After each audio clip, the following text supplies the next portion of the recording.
Welcome to CTV's Capital Dispatch with Rachel Aiello.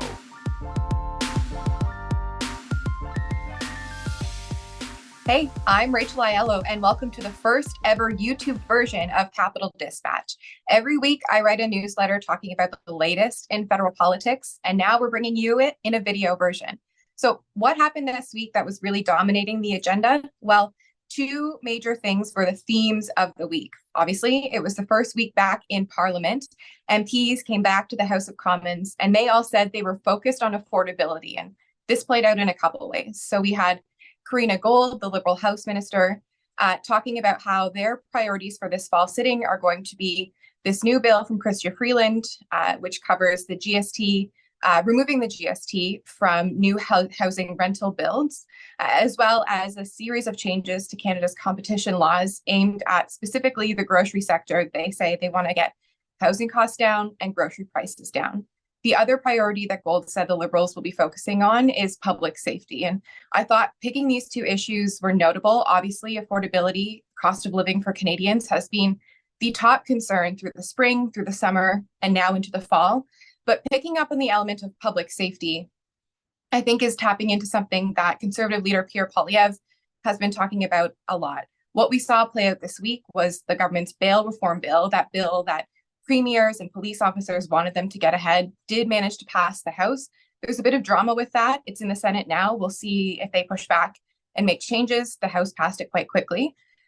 The other element of the affordability story that I really wanted to highlight was what's playing out is kind of a bit of a, how would you say, a tug of war or a battle for who has the best ideas between Prime Minister Justin Trudeau and the opposition party leaders. So last week, Jagmeet Singh announced that he was going to be tabling a private member's bill, a bill of his own. It runs on a different schedule than government business does, focused on the Competition Act. He said he wanted to go after competition in the grocery sector. He wanted to empower Canada's Competition Bureau to crack down, get more information from companies, and eliminate the ability for them so easily to merger. All of this, he said, was about getting prices down for Canadians. And the same day, Poilievre came out with his plans for a housing bill, his own PMB that got tabled this week. And, you know, within hours, the Prime Minister came out, he was at that Liberal caucus retreat and said, essentially, he was taking those ideas for his own. So what we've watched play out this week on the Hill is that the Liberals have moved forward with this bill from Freeland. And they are talking about both the GST rebate from new rentals, something Poilievre had suggested, something the Liberals also promised years ago, backtrack on, it's back again. And then this Competition Act, it's been jammed into one bill. They're calling on the opposition parties to help them pass it. But I think there is a bit of acrimony there because both of the opposition party leaders had ideas similar and want those to proceed. I don't think that's going to happen now. What we'll see is this government bill advances. Just on the affordability thing, what we watched unfold in question period this week is probably also worth noting. Poilievre and Trudeau went at it over the interest rate increase, a fight over who was to blame. I'm sure as this conversation continues and we're watching for that next interest rate hike or stay from the Bank of Canada, that conversation will continue to unfold. The other big story of the week, obviously, was the bombshell revelation that Prime Minister Justin Trudeau made in the House of Commons on Monday afternoon. He has alleged that agents of the Indian government, or at least Canada has credible intelligence to this effect, that agents of the Indian government were involved in the shooting death of a Sikh leader in BC. And this hit the House of Commons quite shockingly. It was a bit of a step aside, wait a minute, what's happening moment.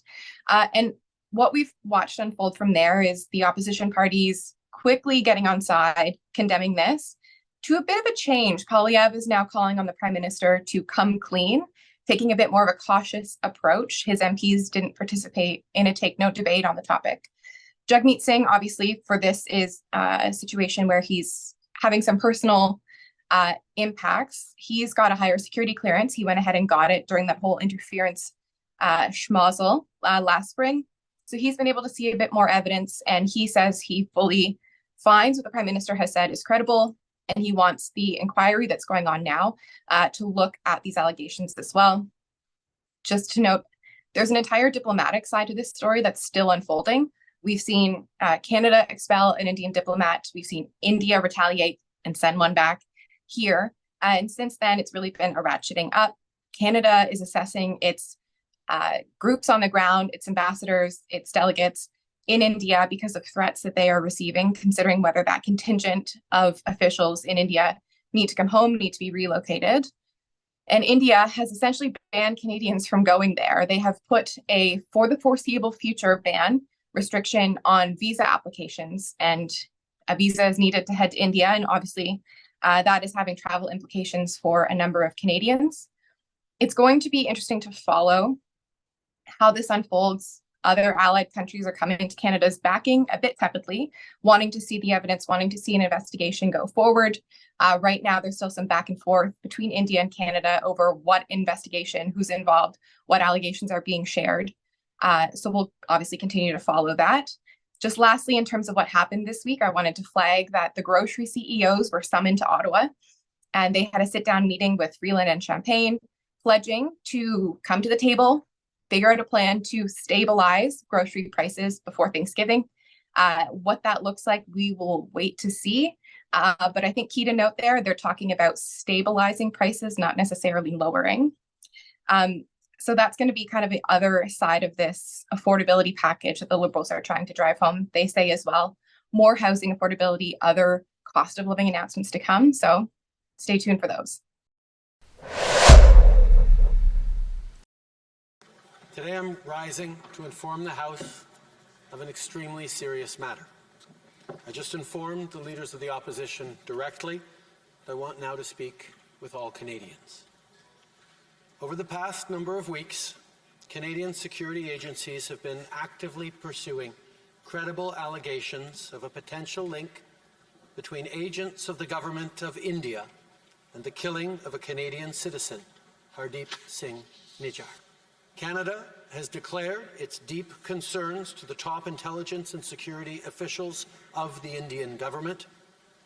Last week at the G20, I brought them personally and directly to Prime Minister Modi in no uncertain terms.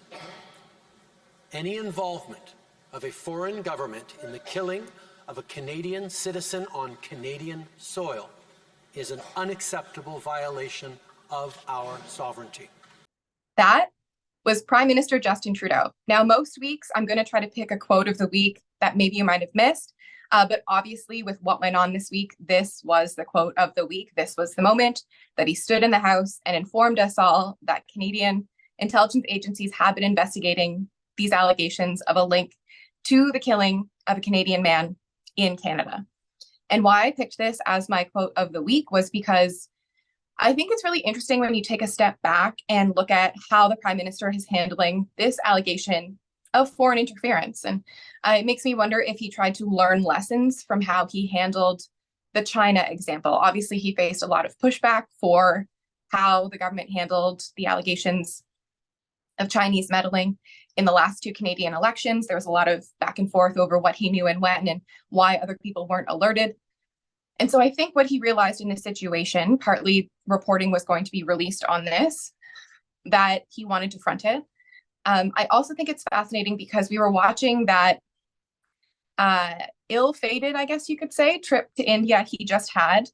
And that entire situation, that awkward handshake, his plane getting stuck there, the tense bilateral meeting they had on the sidelines of the G20, Trudeau and Modi, all of that really seems colored in a different light now that we know what the Prime Minister knew then. He said he talked to Modi while he was there, specifically about these allegations. And just to think about that interaction and knowing now how that trip went, it kind of makes sense.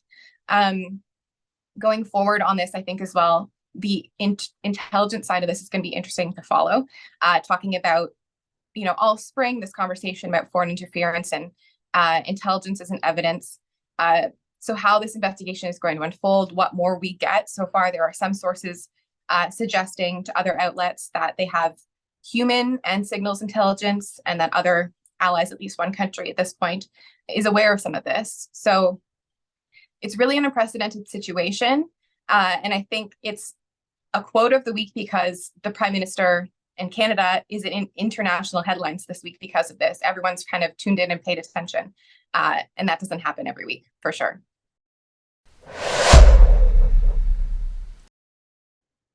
In terms of what I'm watching for next week on the political agenda, a few things. Obviously, we're going to be waiting to see what comes from Ukrainian President Volodymyr Zelensky's speech to Parliament. If Canada follows through with any other aid offerings, commitments, this is really a chance for him to bring his pleas for continued support right to the Canadian people, imploring them not to have war fatigue now as this war enters its 19th, 20th month. Affordability obviously is going to continue to be the focus. The government says that bill, the GST, and the Competition Bureau one, it's called Bill C-56. That is going to be debated Monday and Tuesday. Wednesday, Housing Minister Sean Fraser is going to be grilled at committee.